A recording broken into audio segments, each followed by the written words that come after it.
Bendiciones, queridos hermanos y amigos. En esta tarde estamos aquí una vez más para compartir la palabra del Señor. La quinta bienaventuranza dice: bienaventurados los misericordiosos, porque ellos recibirán misericordia. Misericordiosos son las personas que se compadecen del que está pasándola mal y hacen algo para aliviar el dolor ajeno. No es que usted lo mire y diga, ay, el pobre, y siga caminando. Misericordioso es el que se para y le da la mano para ayudarlo. Muchos nos hemos acostumbrado a ver el mal que sufren otras personas y decir, bueno, yo no puedo hacer nada. Piensan que no hay nada que se pueda hacer, pero algunos tratan, algunos hacen lo que esté al alcance de su mano y Dios ve eso. Nosotros no podemos ayudar a todo el mundo, es imposible, pero podemos ayudar a alguien. Y porque nosotros no podemos ayudar a todo el mundo, no podemos decir, bueno, ¿para qué yo voy a hacer algo si de todos modos siempre va a haber personas sufriendo? Dios está observando nuestras actitudes. Yo no podré ayudar a todo el mundo, pero a lo mejor puedo ayudar a una persona. A lo mejor puedo ayudar a dos. Y Dios ve que yo hice lo que pude y con eso es suficiente. Jesús, para explicar esta verdad, hizo una parábola que se titula El buen samaritano. Y en esta parábola el Señor cuenta que un hombre iba de camino hacia Jericó y por el camino lo asaltaron unos ladrones. Para robarle le lo golpearon malamente y lo dejaron tirado en el piso. Aparentemente lo golpearon muy mal, porque después que se fueron los ladrones, él se quedó tirado, no podía moverse. Pasó un rato y el hombre estaba ahí tirado en el piso, era un camino solitario. Y de momento pasó un sacerdote y lo vio, pero siguió caminando, no hizo nada. Luego pasó un levita, también lo vio, pero siguió de largo y no hizo nada.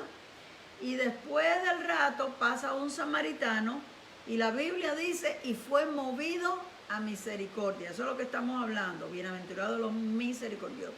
Fue movido a misericordia. Entonces, como tuvo misericordia, paró.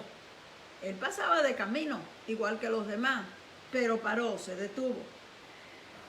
Vio que el hombre estaba muy mal, lo cargó, se lo llevó con él hasta el mesón. El mesón era un hotel donde él se iba a hospedar.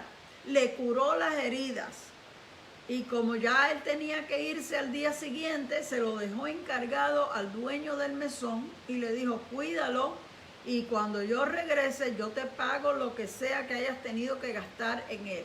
¿Usted sabe lo que es eso? Una persona desconocida. Lo primero es que nosotros vamos a darnos cuenta que todos nosotros, cuando vamos por un camino, vamos con un cierto propósito de llegar a algún lugar. Y cuando vemos un inconveniente, tenemos que decidir si queremos parar o no, porque si paramos, vamos a llegar tarde a donde nosotros teníamos que ir. Las dos primeras personas representan gente importante. Porque el primero dice que era un sacerdote. El sacerdote era el que oficiaba las ceremonias y los sacrificios en las sinagogas y en el templo. Así que el sacerdote va a representar personas que tienen cargos grandes en la iglesia, quizás pastor, predicador, evangelista. Y él pasó y lo miró, pero siguió de largo. Posiblemente él tenía que llegar a cierta hora a la iglesia, tenía un cierto programa que cumplir y no quería llegar tarde. No es que no le importó, es que tenía otras cosas que él consideraba más importantes. Pero el Señor no se lo excusó como que eso estaba bien. Porque cuando hay una persona ahí tirado en el piso, que tú no sabes si está muriéndose, y tú sigues, dices, estoy muy apurado, no tengo tiempo, lo que estás mostrando es que no te importa esa persona. Y si se muere ahí, bueno, pues no le importa.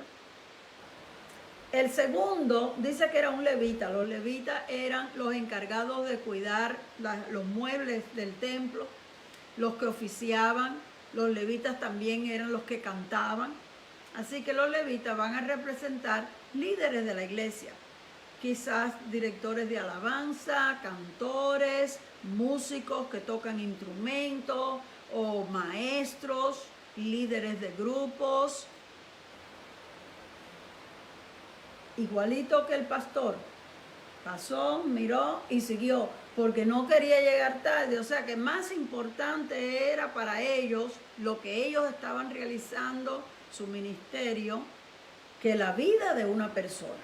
Pero para Dios la vida de una persona es más importante que cualquier otra cosa que tú puedas hacer, aún en la iglesia.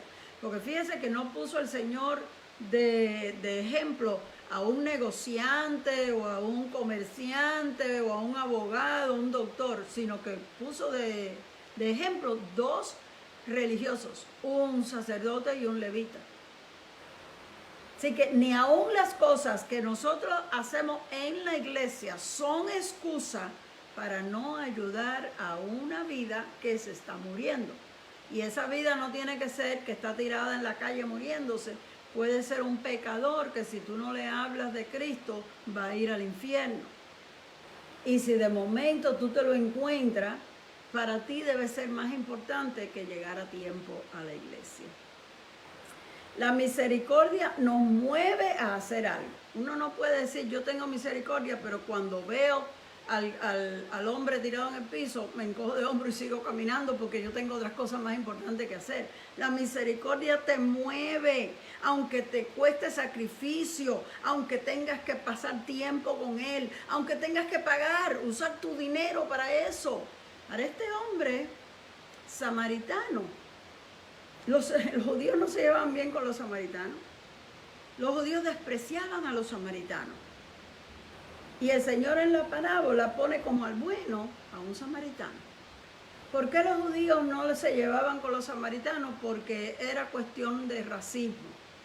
Los samaritanos decían que ellos eran también judíos, pero ellos eran, como nosotros diríamos, mestizos, porque ellos eran descendientes del grupo de judíos que nunca fue llevado cautivo. Mire, cuando Babilonia se llevó cautivo a Israel, se llevaron a la gente joven, a la gente fuerte y a la gente que estaban en posiciones de gobierno. Pero los pobres del campo, los ancianos y algunas mujeres y niños los dejaron atrás. Entonces esos eran judíos, nunca se fueron en el cautiverio, se quedaron allí. Pero que de Babilonia mandaron gobernadores y mandaron gente a poblar la ciudad otra vez. Entonces, esa gente que se quedaron ahí, eventualmente emparentaron en matrimonios con los extranjeros.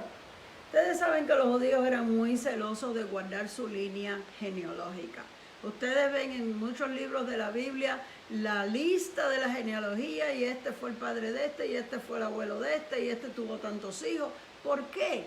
Porque ellos querían mantener la línea por la cual iba a venir el Mesías.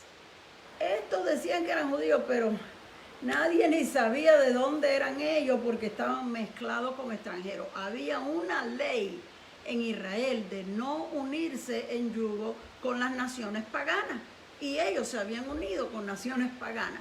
Diríamos que no les quedó otro remedio, no había más nadie, estaban viviendo en el mismo sitio. Ellos tenían una situación muy difícil, pero por esa razón había un templo en Samaria y un templo en Jerusalén y los judíos no podían ni pasar por Samaria, los samaritanos no le abrían las puertas, no les daban hospedaje, no les vendían nada, si ellos tenían que caminar por el medio, mejor tenían que dar la vuelta larga para no pasar por Samaria. Era una situación bien fría entre ellos. Y sin embargo, Jesús usa un samaritano como el bueno, para abrirles los ojos, que a veces nosotros tenemos unos prejuicios formados, pero no todo el mundo es igual. No podemos generalizar y decir es que todos los cubanos son así, es que todos los puertorriqueños son así, es que todos los dominicanos. No se puede generalizar. Dios quiere que nosotros miremos las personas una por lo que ellos son. Y entonces este samaritano resulta que tuvo más misericordia que el sacerdote y que el levita.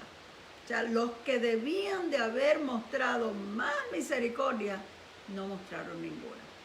Y de quien no se esperaba nada, porque para ellos un samaritano era igual que un perro, ese fue el que se detuvo, el que curó las heridas, el que lo ayudó, pasó toda la noche con él, y el que pagó con su dinero para que lo atendiera. Me imagino yo que era un hombre de dinero, este samaritano, a lo mejor era un comerciante. En esos tiempos se acostumbraba a viajar de una ciudad a otra para comprar mercancía, vender mercancía. El mesonero lo conocía, posiblemente él se había quedado ahí muchas veces, era una persona, ya vamos a decir un cliente, y era alguien de confianza. Cuando él le puede decir, cuando yo regrese te pago. Él sabía que él iba a regresar, él iba en su viaje de negocio, él iba a regresar y se iba a quedar ahí antes de llegar a donde tenía que llegar. Pero con todas, lo que nosotros estamos mirando es la buena voluntad de este samaritano. Y la bendición que el Señor dice para los que son misericordiosos, dice, porque ellos alcanzarán misericordia. Ahí hay dos explicaciones.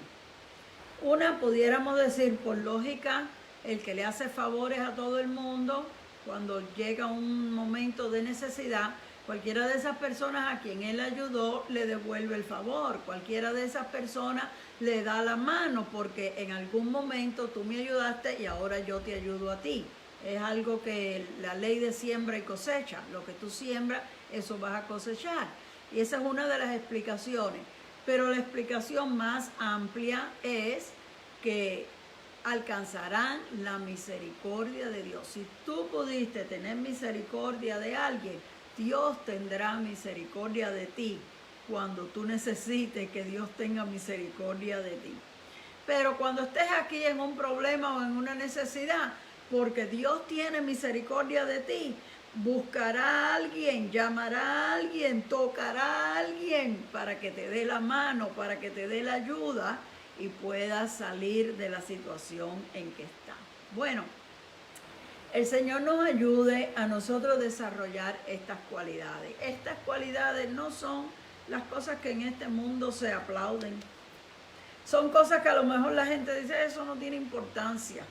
Pero para Dios sí. Y como nosotros no pertenecemos a este mundo, nosotros estamos aquí de pasada. Nuestra ciudadanía está en los cielos. Nosotros necesitamos saber cuáles son las leyes del reino de los cielos.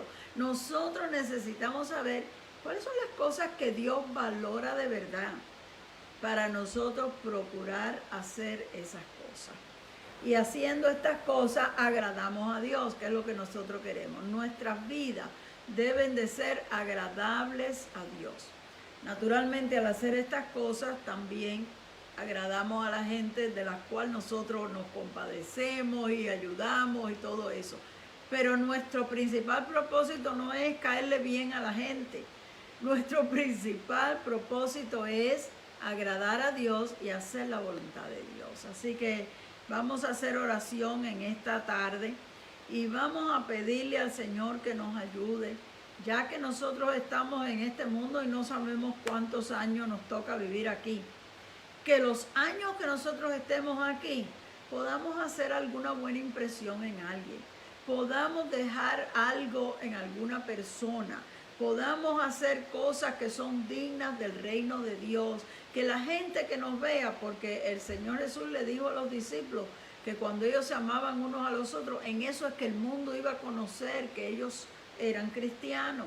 Entonces, que por nuestras acciones, nuestras buenas acciones como estas que estamos hablando de la bienaventuranza, otros que no son cristianos se queden como sorprendidos diciendo, ¿por qué será que ellos son así? ¿Por qué será? Nadie más hace eso. Yo me recuerdo en una ocasión que nosotros trajimos unos pies, creo que eran de manzana, y fuimos a la casa del vecino a regalarle uno y se lo regalamos, y fuimos al otro vecino y no había nadie en la casa. Entonces Eduardo me dijo, vamos a dejárselo en la puerta, cuando él llegue lo encuentra. Entonces cuando el vecino llegó y lo encontró, pues sorpresa, pues no sabía, no le dejamos ni una tarjetita ni nada, solo eso. Y viene y nos toca la puerta. Vecino, usted me puso algo en mi puerta. Entonces Eduardo se echó a reír y le dice, ¿cómo tú sabes que yo fui si yo no te dejé ninguna tarjeta? Dice, ay, porque aquí nadie regala nada. Que el mundo sepa que tú eres diferente. Que tus vecinos sepan que tú eres diferente. Es importante porque de esa manera es que les despiertas la curiosidad para que ellos quieran conocer al Señor al cual nosotros les servimos. Vamos a orar. Padre Celestial, te damos gracias en esta noche por esta palabra por la cual tú nos hablas, Señor. Te pedimos que tú nos ayudes a desarrollar estas virtudes que quizás no son muy fáciles porque nos obligan a emplear nuestro tiempo en otras personas, nos obligan a mirar las necesidades de otras personas y dejar a un lado nuestras propias necesidades. Te pido, Señor, que tú nos des esa capacidad para en vez de estar siempre pensando en nosotros mismos, podamos abrir nuestra mente y abrir nuestro corazón a las necesidades que hay alrededor de nosotros. Hay tantas personas sufriendo, hay tantas personas pasando abusos, hay tantas personas pasando necesidades, Dios mío. Abre nuestros ojos para que nosotros podamos ver estas necesidades y ayúdanos, toca nuestros corazones para que sintamos la compasión por los que están en necesidad para hacer algo por ellos. Yo te ruego, Señor, que tú nos fortalezcas en el Espíritu, nos des ánimo para hacer tu voluntad, cumplir tus planes y tus propósitos en este mundo, Señor, en el nombre de Jesús. Bueno, mis queridos hermanos, Dios me los bendiga. Espero que haya sido de mucha bendición para ustedes como lo ha sido para mí.